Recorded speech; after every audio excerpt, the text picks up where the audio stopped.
Hi, this is Denon PMA 550. This integrated amplifier from Denon is from 80s, and in the 80s, especially early 80s, Denon was king of integrated amplifiers. Maybe a lot of people are not very familiar with these days with Denon. They are kind of underrated, but trust me, in the 80s, Denon was one of the best amplifier makers, was unbelievable. Especially this particular amplifier is an optical class A system. And trust me when I tell you that today's standard, if they make an amplifier that sounds as good as this one with same quality, it would cost more than $1,000, that's for sure. So since from early 80s, I needed to recap this amplifier, replace these capacitors, electrolytic capacitors. Still, there is like 10 more need to be replaced.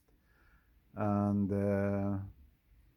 clean all these potentiometers from volume, balance, switches, and from other functions. And more I changed the capacitor, it sounded better and better. It almost sounds as original. I need to replace that capacitors too. That's kind of a slow process. It's kind of pain in the ass, hard work to do so, but it's getting there. It's getting there, and it's nicely built with toroidal transformer. As a big current storage over there. Very nice. The power supply section. Very high end. Like I told you, in today's standard, amplifier like this cost more than $1,000. In those days, it cost about $300, 350. So everything is discrete transistor. They are not. They never use the cheap packs integrated circuits. With this one, everything is done properly. And of course, as the direct CD input, the direct CD input switch, when you put that, bypasses all other things and goes directly to the input, then there's going to be even less noise. I attached this portable DT to that. Let's listen to it.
This is supposed to be Class A, but of course it is not true Class A.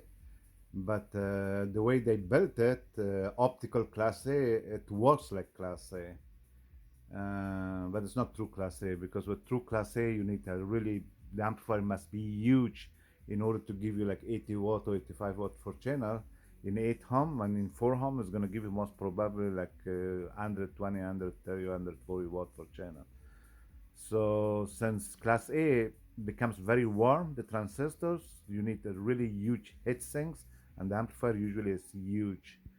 But I don't know how they managed to get the Class A from that size. They're called optical Class A. I don't know. It's supposedly work like a Class A, but uh, maybe has less distortion than Class AB, more like Class A, but it's not true Class A. It still is a push-pull amplifier. Um, but they claim it's Class A. Well, it sounds very nice and clean. I guess there is always some inventions. They make things works.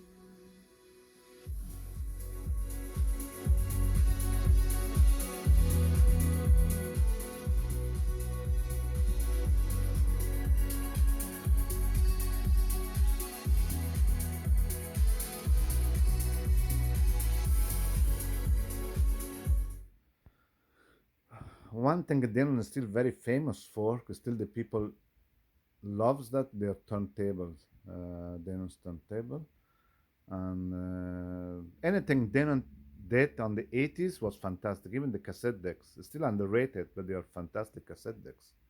They sound incredibly nice, very good frequency response, as comparable to most other high-end tape decks. But still, somehow they're underrated.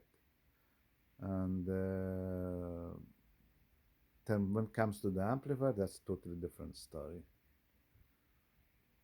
I had a lot of different kind of amplifier from Denon, Sansu, Yamaha. I mean, you name it.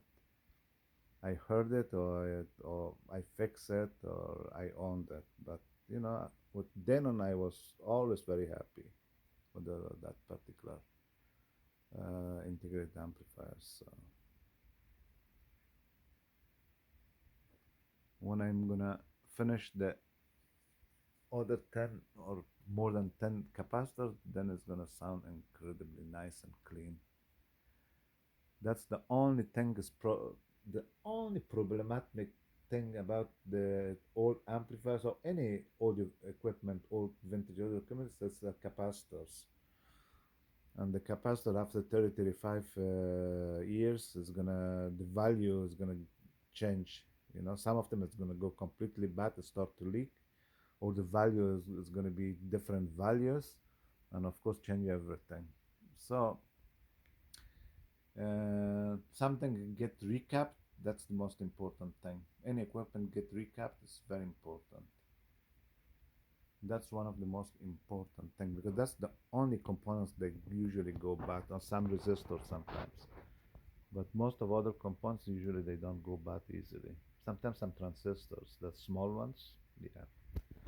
If you shorten integrate amplifier and amplifier, then it's gonna shorten the transistor. So, but changing transistor is a piece of cake. Usually, always there are four transistors like this. Of course, in different configuration, but it's always four transistors. Sometimes with some cheap amplifiers, they use this integrated power chips. The sax ones. Really bad. Thank you for watching. Bye bye.